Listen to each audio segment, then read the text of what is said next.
नमस्कार, मेरा नाम है भगवान और आप सब है भक्स फार्मा नॉलेज यूट्यूब चैनल के साथ। तो आज 1 दिसंबर all in the world celebrated as the world AIDS day. So in this video I am discuss about the AIDS, what is the AIDS, what is the causes of the AIDS, which virus is causes AIDS, and some history about AIDS and structure, prevention, and the confirmatory test, how we can confirm the AIDS is the person is AIDS positive, and some cases regarding the AIDS. All details are discussed in this video. So please, what is the AIDS? AIDS is called as the AIDS, means acquired immunodeficiency syndrome. Acquired means this AIDS is acquired during the lifestyle, means ये AIDS जो है आपके lifestyle में आपने acquired किया गया हुआ disease है, इसीलिए एक्वायर्ड कहते हैं। इम्यूनो डिफिशियंसी मीन्स क्या है?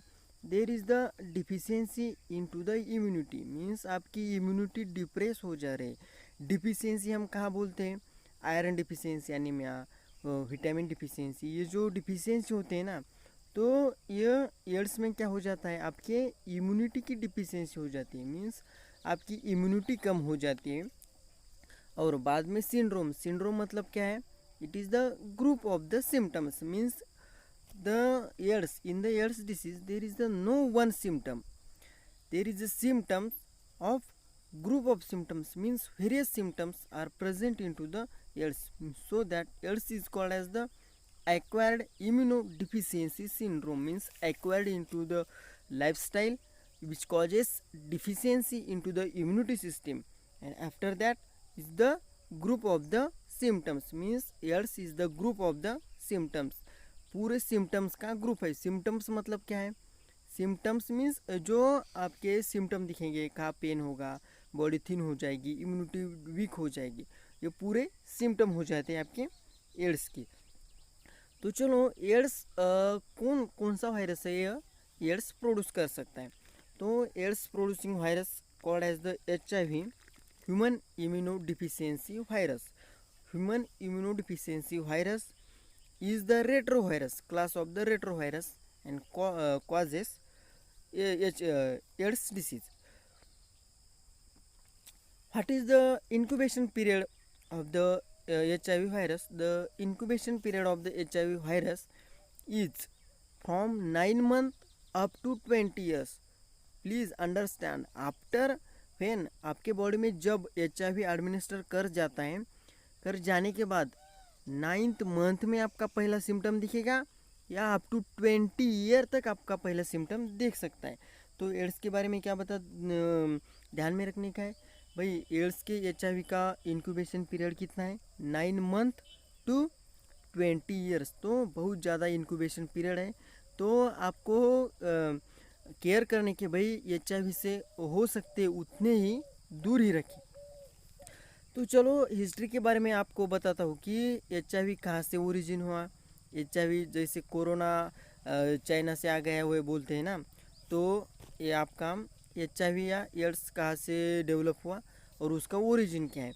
तो मैं आपको बताऊंगा कि in the century of 1920, in the century of 1920 in the Africa, some Congo peoples are goes to the hunting of the chimpanzee. Africa में 1920 ईयर में कांगो के लोग कहाँ गए थे? चिंपैंजी की शिकार करने के लिए गए थे। तो जब ये चिंपैंजी की शिकार करने के लिए गए तो क्या हुआ? चिंपैंजी की शिकार करते समय चिंपैंजी का ब्लड इस कांगो लोगों के ब्लड में इंटर हो गया। तो इंटर हो जाने के बाद जब कांगो लोगों के बॉडी में ये चिंपैंजी का ब्लड इंटर हो गया, तो उस चिंपैंजी शायद HIV पॉजिटिव था, तो ये कांगो के आदमी जो थे वो HIV पॉजिटिव होने लगे। तो ये जो वायरस है उस कांगो लोगों में रहा, कब तक रहा? Up to 1981। अफ्रीका ये कंट्री ज़्यादा तो डेवलप नहीं है, उसके पास ज़्यादा मेडिसिनल फैसिलिटी नहीं है, हॉस्पिटल भी नहीं है।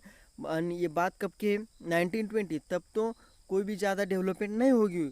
उसी समय वो वायरस तो इंटर हो गया and up to 1981 this virus remain in to the Africa but in the in the 1981 first case of this HIV get observed into the America. We are known about America is a very developed country and the scientists can observe these patients in America in 1981. Why this is the scientists observe the patients like the weak immunity, there is the very susceptible for any infections. So this firstly in the America this virus can affect to the only American homosexual populations, means America में जो homosexual population है उसी homosexual population को ये virus affect करता था और scientist को लगा कि भाई ये सिर्फ होमोसेक्सुअल पॉपुलेशन को ही अफेक्ट करता है और उसी ने इस साइंटिस्ट अमेरिका के साइंटिस्ट ने उसी को नाम दिया कि गे रिलेटेड इम्यूनोडिफिशियंसी, मीन्स साइंटिस्ट को लगा भाई ये नॉर्मल मेल एंड फीमेल को ये अफेक्ट नहीं कर सकता है, ये किसी को अफेक्ट करता है सिर्फ गे रिलेटेड को, मीन्स जो आदमी गे टाइप के है गे टाइप के आदमी को अफेक्ट कर सकता है। लेकिन इन 1993 में ये ऐसा या साइंटिस्ट को समझ में आया कि भाई ये सिर्फ गे को अफेक्ट नहीं करता, ये नॉर्मल मेल और फीमेल को भी अफेक्ट करता है और तब उसको नाम दिया गया एक्वायर्ड इम्यूनोडिफिशियंसी सिंड्रोम। तो हिस्ट्री में याद में रखने का, फर्स्ट 1920 में कांगो के लोग चिंपैंजी की हंटिंग करने के लिए गए थे, हंटिंग में उसका ब्लड एडमिक्स हो गया तो वो लोग HIV पॉजिटिव हो गए। बाद में क्या होगा, इन 1981 तक यह वायरस अफ्रीका में रहा और अफ्रीका के बाद इन 1993 first case 1981 first case in America and America scientist says is the only gay related immunodeficiency but 1993 is called as the acquired immunodeficiency syndrome। तो ये जो आपका HIV virus acquired immunodeficiency produce करता है तो ये कहाँ प्रेजेंट रहता है हमारी बॉडी में, मतलब इसका लोकेशन जब हमारी बॉडी में इंटर हो गया तो बॉडी में कहाँ प्रेजेंट रहता है, तो उसका मच मोर कॉन्सेंट्रेशन कहाँ रहता है, into the body fluids like blood, sexual fluids, semen and vaginal fluids। कहाँ ज़्यादा रहता है, blood, sexual fluids, vaginal fluids and seminal fluids, means इसमें ज़्यादा रहता है। और ये जो HIV है, HIV का कॉन्सेंट्रेशन आपकी सलाइवा में भी रहता है लेकिन सलाइवा में बहुत कम मात्रा में रहता है, इसीलिए जब आप HIV के पेशेंट के साथ खाना भी खाओगे ना तो आपको HIV नहीं हो सकता है। तो HIV के पेशेंट को आप ज़्यादा मात्रा में केयर कर कीजिए और उसको अलग मत रखिए, वो भी आपके जैसे आदमी होता है ना तो उसको भी आप साथ में रख सकते हो, कुछ भी नहीं होता। तो ये हो गया कि भाई HIV ज़्यादा मात्रा में कहाँ प्रेजेंट रहता है। तो मैं HIV के बारे में एक उसको स्टॉप करने के लिए, मीन्स ट्रांसमिशन कैसे होता है, HIV one person to another person कैसे ट्रांसफ़र होता है। आपने देखा कि कांगो को कैसे हो गया था, जब वो हंटिंग कर रहे थे, हंटिंग के समय चिंपैंजी का ब्लड उसमें ट्रांसफ़र हो गया था, उसी समय उसको HIV पॉजिटिव हो गए थे। तो ट्रांसमिशन कैसे हो सकता है, through the sexual contacts, means आप ऐसे आदमी से, ऐसे पार्टनर से सेक्सुअल कॉन्टैक्ट्स कर रहे हो कि वो HIV पॉजिटिव है, तो जब वो HIV पॉजिटिव होगा तो उसके सेक्सुअल फ्लूइड्स यानी वेजाइनल फ्लूइड्स या सेमिनल फ्लूइड्स में HIV प्रेजेंट होगा। जब आप HIV इन्फेक्टेड पर्सन के साथ सेक्सुअल इंटरकोर्स कर रहे हैं तो आपको HIV होने के प्रॉब्लम हो सकते हैं। और ज़्यादा रिस्क कौन से पर्सन को होती है, जो पर्सन ऐसे हैं जिसके कि मल्टीपल सेक्स पार्टनर्स हैं, जो पर्सन ऐसे है जिसके मल्टीपल सेक्स पार्टनर्स हैं उसको भी HIV की ज़्यादा रिस्क हो सकती है। एंड अल्सो किसी को ज़्यादा रिस्क हो सकती है जो पर्सन एडिक्ट है, ड्रग एडिक्ट है, जिसको एडिक्शन है, तो वो किसी की भी परवाह नहीं करते, वो क्या कौन सी भी नीडल मिल गई, कौन सी भी रेजर मिल गई तो वो लेते हैं और आपका इंजेक्शन लगा देते हैं। तो और जब आप ब्लड ट्रांसफ्यूज कर सकते हैं उसी समय आपको ये HIV हो सकता है। तो अभी आप HIV के स्ट्रक्चर के बारे में देख लेते हैं। HIV is the class of the retrovirus. Please see the structure of the HIV.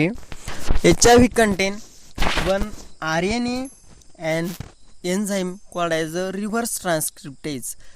As the name shows, reverse transcriptase means this enzyme which produce DNA from RNA, means reverse transcription process. The normally from DNA RNA is prepared, means DNA से RNA prepare हो जाता है और उसी process को हम transcription बोलते हैं. But into the HIV virus there is the enzyme present called as the retrovirus, and this enzyme present called as the reverse transcriptase, and this reverse transcriptase causes formation of the DNA from RNA. As shown into the figure, we can see the enzyme reverse transcriptase, also viral RNA genome, and also present the protein layers, that is a glycoprotein 120, and this glycoprotein 120 can bind to the cells which having the receptor CD4 receptor. आपको GPAT में या कौन सी भी exam में question आ सकता है कि भाई आपका जो HIV वायरस है कौन से रिसेप्टर को बाइंड करता है. तो HIV वायरस कौन से रिसेप्टर को बाइंड करता है? HIV virus bind to the receptor, bind to the cells containing receptor CD4 receptor. And which cell contains CD4 receptor? That is the macrophages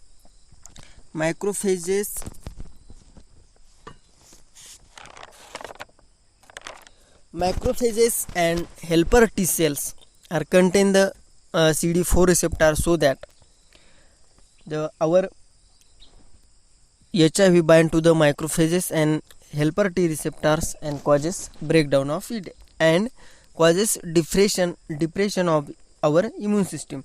Please see here, if after when HIV bind to the CD4 receptor which inject reverse transcriptase enzyme and RNA into the human cell. In the human cell, this reverse transcriptase enzyme causes replication and produce DNA from that viral DNA and make several means much more of the baby HIV viruses. HIV virus contain the capsid layers, and in that capsid layers surrounded by the protein called as the P24. Also there is the one protein layer called as the P17, and also there is the lipid membrane. On that lipid membrane there is the glycoprotein layer which is known as the GP120 layer. And after when HIV insert our body, they make lipid layer from the cytoplasm of the body's cell. आपने AIDS virus का structure समझ लिया है, तो चलो मैं आपको बताता हूँ एड्स कहाँ अफेक्ट करता है. एड्स अफेक्ट करता है T helper cells and also affect on the macrophages. T helper cell, we are known about the immunity in my the thymus gland video. I am explain about the what is the role of the T helper cells. T helper cells are involved in the activation of the B lymphocytes, and B lymphocyte produces the memory B cells and the plasma cells, and these plasma cells produce the antibodies. So in the immunity there is the major role of the T helper cells. T helper cells, when HIV infect to the T helper cells, firstly HIV bind to the T helper cells and macrophages which contain the CD4 receptors. After binding of the T helper cells get died. Means जब HIV T helper cell को bind हो जाता है, उसको infect करता है, आपका RNA और reverse transcriptase enzyme T helper cell में छोड़ देता है, तो टी हेल्पर सेल ज़्यादा कुछ टेंशन नहीं लेती है, मर जाती है. बट ये जो माइक्रोफेजेस है ना, माइक्रोफेजेस उसके HIV के अगेंस्ट लड़ते HIV को कहते हैं नहीं, हम टी हेल्पर सेल जैसे नहीं, हम नहीं मरने वाले हैं, हम आपको मार देंगे. पर हम नहीं मरने वाले। तो HIV वही कहता है तू हमें मार देगी। तो HIV भी माइक्रोफेजेस के ऊपर एक्ट करता है और माइक्रोफेज भी ACD4 रिसेप्टर प्रेजेंट है। तो जब HIV माइक्रोफेजेस पर एक्ट कर देता है, माइक्रोफेज मरती नहीं है और microphage as a factory of the HIV produce करती रहती है। जब HIV माइक्रोफेजेस को अटैक करेगा, आपका RNA छोड़ेगा, रिवर्स ट्रांसक्रिप्टेज एंजाइम छोड़ेगा और आपकी जो माइक्रोफेजेस है मर भी नहीं सकते और आपकी HIV के बच्चे पैदा करने में मदद कर सकती है। So as this way HIV can depress our immunity. तो किसी बंदे को HIV हो गया तो भाई उसको टेस्ट करना पड़ेगा ना। आपको कैसे पता चलेगा कि भाई उसको HIV हो गया है? तो पता कन्फर्मेटरी टेस्ट करना पड़ेगा।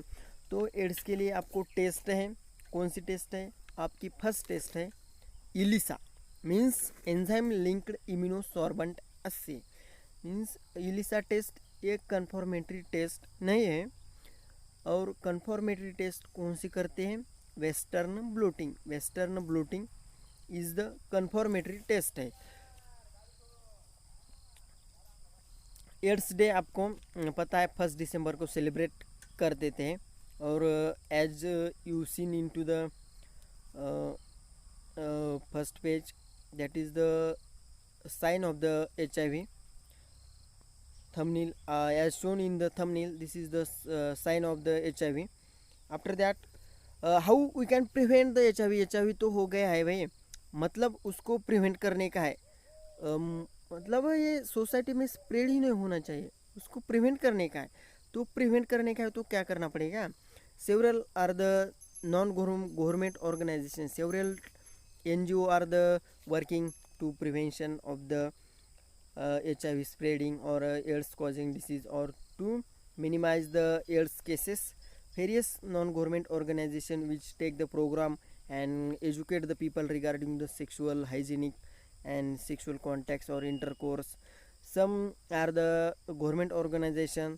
It is the National AIDS Control Organization, which are involved by arranging the various program for educating the peoples, distributing the condoms.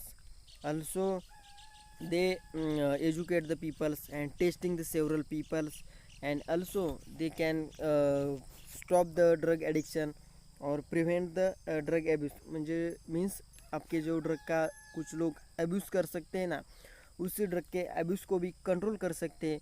Non government organisation and government organisation are play important role in to the prevention of the AIDS. So AIDS के बारे में आपको exam में क्या क्या पूछा जा सकता है? एड्स का पॉजिटिव ऑर्गेनिज्म कौन सा है, उसका इंक्यूबेशन पीरियड क्या है, पॉजिटिव ऑर्गेनिज्म क्या है आपका HIV virus which is belongs to class of the retrovirus. आपके कोरोना का जो वायरस है कौन से क्लास का है? राइनो वायरस का है। और आपका एड्स का है कौन सा है? Retro virus. प्लीज़ याद में रखने का, छोटी छोटी जनरल बातें हैं, याद में रखना पड़ेगा। तो HIV में क्या क्या प्रेजेंट रहता है? RNA प्रेजेंट रहता है और one enzyme called as the reverse transcriptase. HIV कहाँ कहाँ पर एक्ट कर देता है? Helper T cells and also act on the macrophages. Macrophage और T सेल पर ही क्यों एक्ट करता है? क्योंकि macrophages and helper T cells are contain the CD4 receptor. After that कौन कौन सी टेस्ट आपको पूछे जा सकते हैं? ELISA is a non confirmatory test, but confirmatory test is our western blotting test. AIDS Day is celebrated on the 1st December. And how prevention is take place of the HIV? Prevent various government organization and non-government organization and high risk. एक बार GPAT में question आ गया है, high risk of the AIDS transfusion how can possible? High risk if transfusion of the bloods which containing the HIV virus is the high risk. HIV जब mother को HIV है तो baby को HIV हो सकता है जब मदर ने प्रॉपर केयर ना की हो। जब प्रॉपर केयर किया हुआ हो तो बच्चा HIV पॉजिटिव नहीं हो सकता है। तो ये छोटी छोटी बातें हैं HIV के बारे में याद रखना चाहिए। और मैं गारंटी देता हूँ किसी भी मेडिकल के एग्ज़ाम हो, HIV के बारे में एक ना दो क्वेश्चन तो ज़रूर पूछा जा सकता है।